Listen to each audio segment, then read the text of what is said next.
Hello, my soul brothers and soul sisters. I am Ron Smith, and this is the Dr. Ron Smith Investigating Show, where we separate the real from fake, the fact from fiction, and give you the winner's edge. And sometimes we're able to turn your water into wine. Today, we are in episode number 23. 23 is the number of one of my favorite athletes who just made the Forbes 500 top earners, and he's the first athlete to do that. None other than Michael Jordan. Today, we're going to be talking about home ownership. I knew when I was growing up, one of the things that we did talk about in our house were home ownership, because at that time, that was considered the American dream. When you make your crossover to being somewhat a successful in your career and in your life, you bought a home. Just imagine, one of the things that, one reason why I like HGTV is because they always show some of the most immaculate homes. And one of the homes that I like is I think Swiss Beast and Alicia Keys has in La Jolla, California. It's right there on the ocean. And basically, we talking about a manicure lawn. We're talking about close to like 1,200,000 square feet. We're talking about, 6-car garages, all that, But, before I go too far, the average home is not that size. The average home don't cost, $20 million. So when I think of home ownership, I think of what's the location, which is, 3 roots of real estate, is where do I really want to live? And one of the things that when my wife and I was young and we were looking for home ownership, we looked at the school district. We looked at, what the distance from the church. We looked at the shopping area. We looked at all those things in consideration of home ownership. One of the things that we did consider was how much was the down payment, mortgage payments, and of course, my wife was talking about, we're gonna need new furniture and new curtains, et cetera, et cetera. And one of the things that I want us to consider, especially if you're first-time home owners, there's different programs for that. If you're veterans, there's veteran programs that will help you get that home ownership. But before I go any further, is that the 5 things that I always talk about, and I'm going to share those right quick, is that basically you have to have earned or you create your own income. You have to have a steady income. And basically you have to have a system to how you manage that income. I call that the budget. You have to have your income and your expense. And on the side note, have to know what your assets and what your liabilities are. And basically from that, in order to have home ownership, unless you can pay cash for it, I know a lot of people save, to that point where, they rent to the point where they can have a nice down payment. And we're going to get back to that, which we use that as leverage. And we're going to talk a little bit more in detail regarding that leverage part. And then we talk about protection, because if you purchase a property or any large items, or basically health insurance, life insurance, you need car insurance, and basically you're going to have insurance for yourself. And then the last piece is building a legacy. Now, you can use that house as part of your legacy because you can put that in your will or your trust. But those 5 things that you basically have to have. Now, one of the things that a financial institution or a lender will look for, 3 major things that we're going to talk right off the bat. They're going to look for your work history, and they're going to look at your credit score, and they're going to look at your down payment. Those are the three major things that you're going to have to have in place. Now, I haven't talked about work history other than basically you have to earn or create your own kind of financial situation, whether it's career or basically if you entrepreneur or an influencer or entertainer, which means that you can be an athlete or you can be a musician, how you create that. What they are looking for, at least 2 years of the same line of work. They're looking for things that, well, they're looking to make sure that you're not jumping around trying to find yourself. They want you to be found by the time you take this step into home ownership. The next thing is your credit score. Remember, I talked about this in episode, I think, in 18 or 19. It's basically is your financial report card. Basically, credit is that you obtain a services from a lender, and they have provided you with a product, and you have agreed to pay an additional fee for that product. And one of the things that I said in that episode is basically that can be good and can be bad. Home ownership, even though on one of my coming up episode, we are talking about whether the home is an asset or a liability, but I'm not going to want to discuss that right now. But home ownership is a very good thing to have because, like I said, you can use that to do other things with if you know how to be savvy enough to make sure you keep it up to date.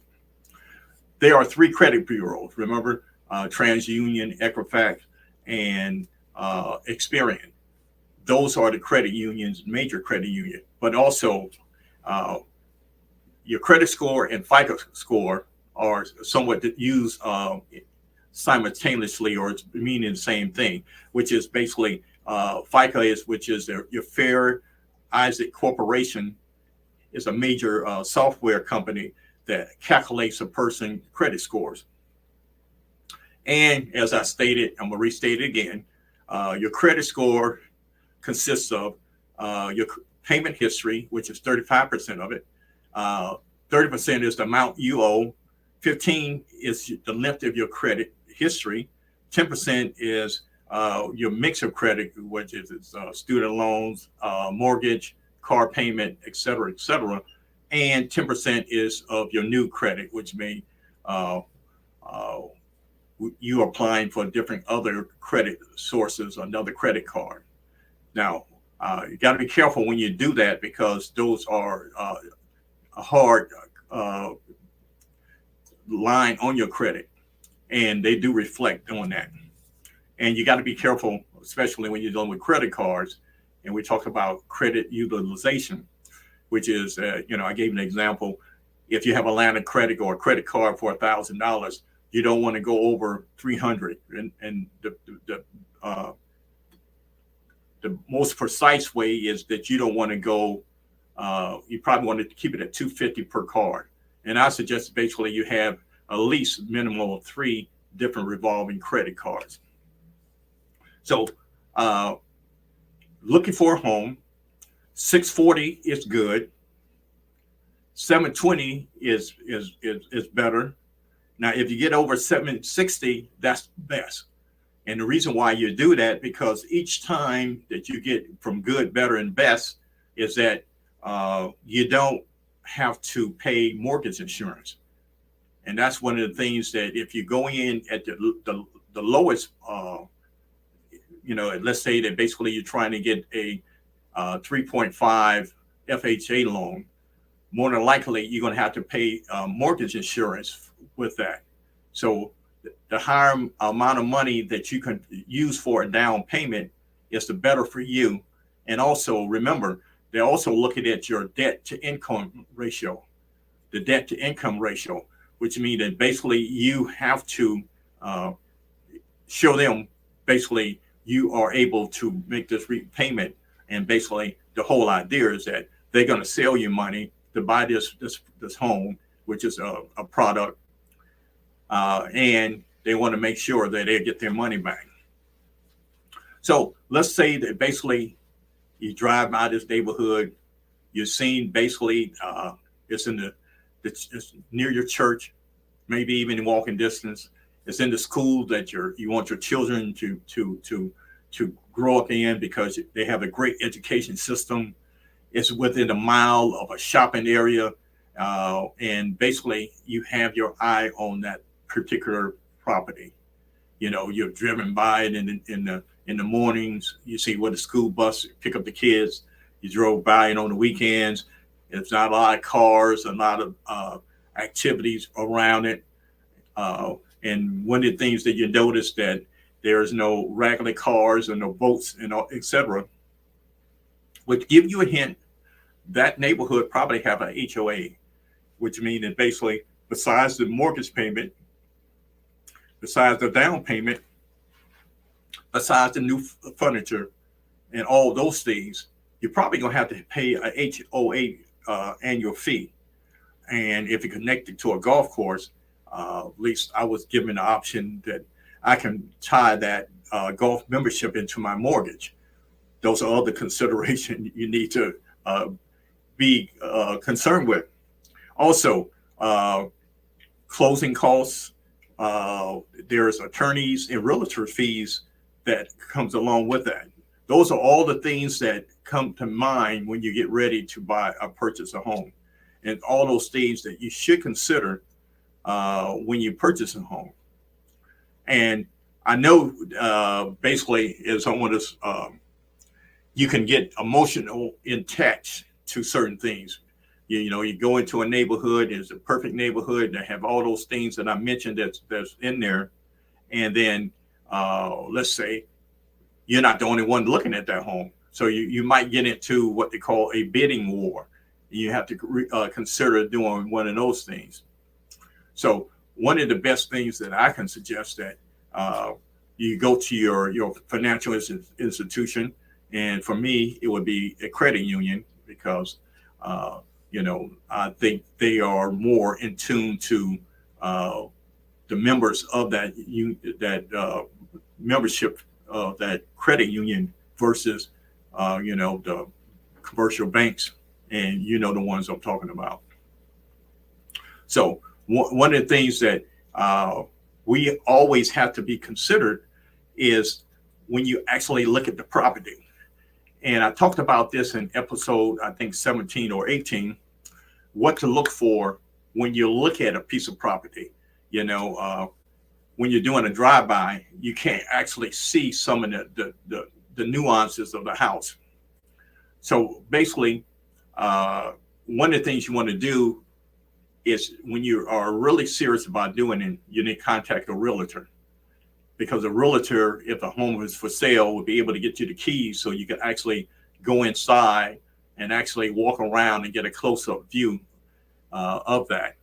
And while it's on my mind, make sure that you get your own home inspection. And if the seller has a home inspector report, I would definitely advise you to take a look at that also. So what we look for on the outside. So after you did your canvases of the neighborhood and you said, wow, this is the place for us, you want to walk around and look at the roof, because the roof is one of the most expensive things that you have to do on a home repair.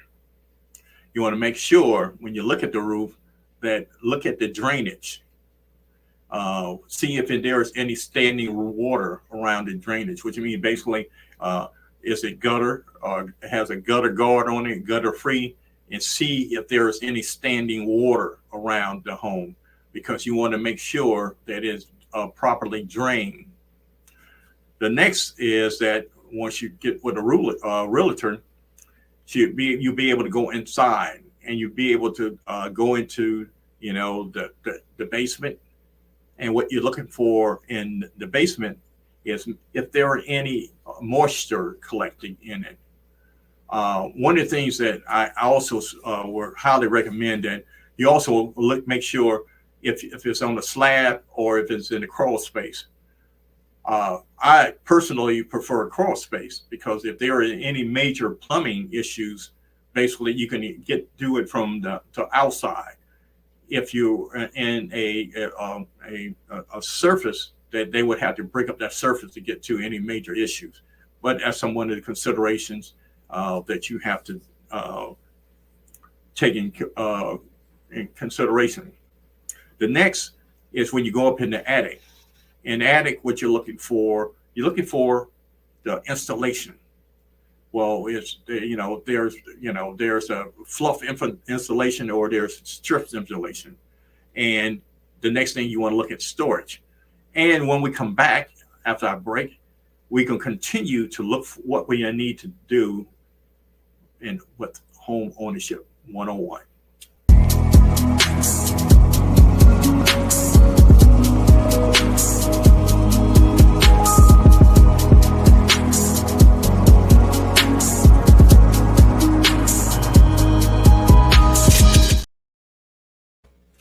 Hello, my soul brothers and soul sisters. We are back. And what I want to do is a little quick recap of what we talk about. And basically when you're looking for a home, and basically today is talking to first-time homeowners. Because if you're already new to the game or true to the game, you already know these things. But also it could be a good refresher because now that you might have a son or a daughter getting ready to purchase their first property, and you can be able to be their guide and show them. This whole concept of the talk is that the conversation I wish I had. Nobody talked to me about home ownership. You just said that you need to do it, and it's mostly on trial and error. And as I said in my corny, dry joke, I'm on trial for most of my errors, especially financially. Ha ha ha. My engineer didn't even laugh at that one. So financial institutions look for three things. First, remember I said they look for a work history. And basically, they are looking for a means for them to see what kind of character you have. And what they're looking for is somebody at least 2 or more years in the same career path or same industry that you chose. Whether you're a medical assistant or basically, or you're a mechanic, or basically, if you are an influencer, or basically if you are an entertainer, athlete, etc. Basically, they're looking for your consistency, which shows them basically, you're good for what you're asking for, and they're looking at least for 2+ years. Next is your credit score. And basically, I said that 640 is good. 720 is better. 760 is the best. Now, credit scores go from 300 to 850. So basically, what you see, if you're in that middle ground on the 6+ side, that's what they're looking for. Now, reason why they're looking for that, because the down payment. If you put 20% down, you don't need mortgage insurance. That's the key. And one of the things, like I said, I learned that by, actually being in the system, buying a couple of homes and realizing that. Now, you can have a FHA loan for 3.5% down, or better is you put 5% down. The reason, but if you put the low amount down, that is an additional cost that was going to be tacked on to your mortgage of mortgage insurance, because the name of the game is, yes, we're going to trust you, but we're going to verify that you can repay this loan. So that's the whole better idea. So, and as I stated before, you found this beautiful home, 3 or 4 bedrooms, 3.5 bath, have the perfect front lawn, have the backyard, but basically, whether it's a pool or it has a space to put in the pool, has an area where your kids can play, and if you have a pet, has got a backyard that it can run around free, and you finally found it in the, it's a uh, walking distance from elementary school, is a half mile from the high school. It's in an area within a mile that you can have the shopping centers, you have the grocery stores, you have all those things, all amenities, and you just, wow, this is it. It has the three things about real estate: location, location, location. So next thing, you can call up a realtor and say, hey, I see this house is for sale. What can you do for me? So basically, they realtors, they know how to network. They know who has it if it's not with their company, and they'll be able to get you the keys. So here's some of the things where we're left off on part one, is that when you go to it, basically you want to look at the outside, and outside consists of the big issue is the roof, which is a major issue if you want to, which what expense that you want to pay for immediately. The thing about it is basically you want to check the drainage and the gutters, because you don't want any standing water. You want everything to be able to, rain or snow, be able to move away from your home. And then we talk about inside. Basically, you want to look at, of course, you're going to look at your 3 or 4 bedrooms, make sure all the bathrooms and what you want. And I'm going to talk about a little bit more about the inside. But I want to mention the basement. If you have a basement, make sure there's no moisture that's collecting or any type of moisture standing. And when you want to go up into the attic, you want to make sure there's adequate storage for one thing, and make sure it's properly insulated. Further in the inside, what you want to do is make sure you check the plumbing. Make sure there's no standing water, no water damage around the sinks, the toilets, or the pipes. You look in the kitchen, make sure you look under the sink. You can in the bathrooms, make sure there's no leaking anything, and basically that's be your general survey. And also, if there is a home inspection, you can either you can get one or ask the owner to have supply a home inspection. And the next big thing is the HVAC system, the heating and air system. That can be one of the very expensive endeavor. So those are the things that you need to look for extensively. Cracks in the floors, walls and ceilings, water stains, et cetera, et cetera. Basically, those are the things that you need to make sure you have in place. So we got all those things, and I can kind of sum things up. In your planning, especially with your budget, it all depends on where you are. A lot of people are looking, when they think about home ownership, they start saving for that as a big ticket item. You have to be intentional about how you're going to do your budget.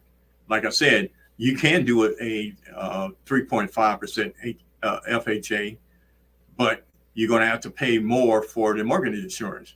Now, that is a discussion that you have to have with yourself, or if you have another significant other that you need to make that discussion with, because with the housing market right now, I think it's a seller's market right now due to the economy, et cetera, et cetera. And I think it's a slow market right now, and it all depends on where you are, particular where you're living. So you got to make sure you have a plan for that item, and that comes within knowing what your income and expenses are. And the thing about it is that No, nothing is too small for you to start saving.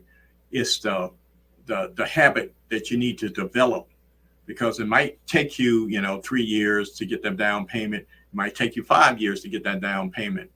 And if you come across a deal that's situation too good to be true, there are first time homeowner loans that you can take classes from certain credit unions or bank.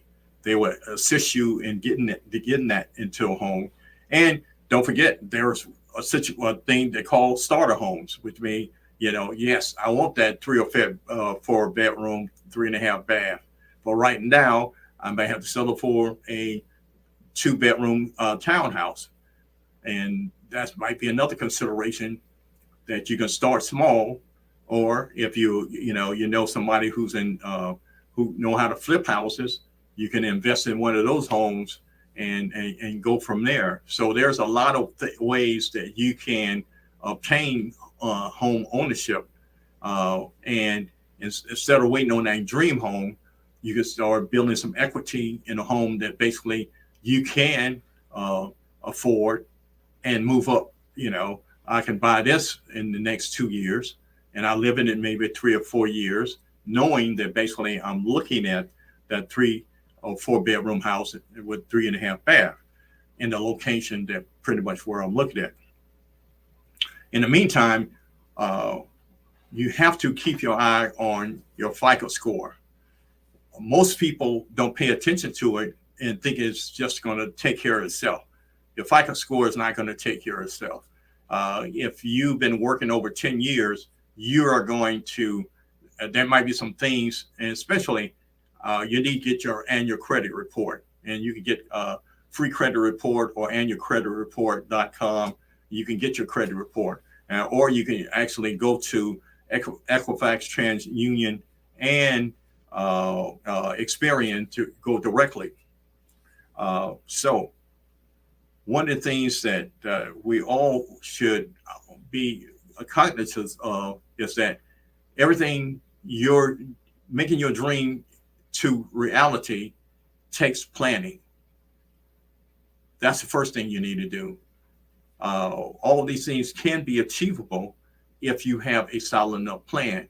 And the thing about it is that you might not have all the expertise in doing those things, but there are people out there, people like me, that will be able to assist you in that's all the whole process.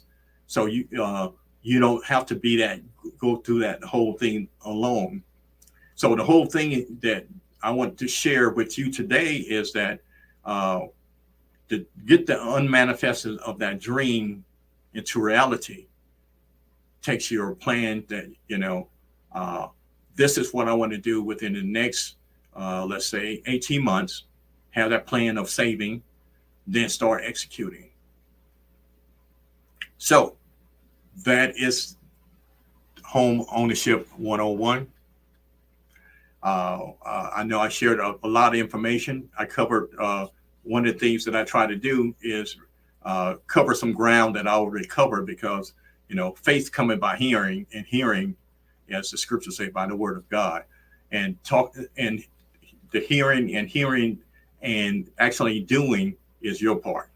So this wraps up episode 23, Home Ownership 101. My time is up, and I thank you for yours.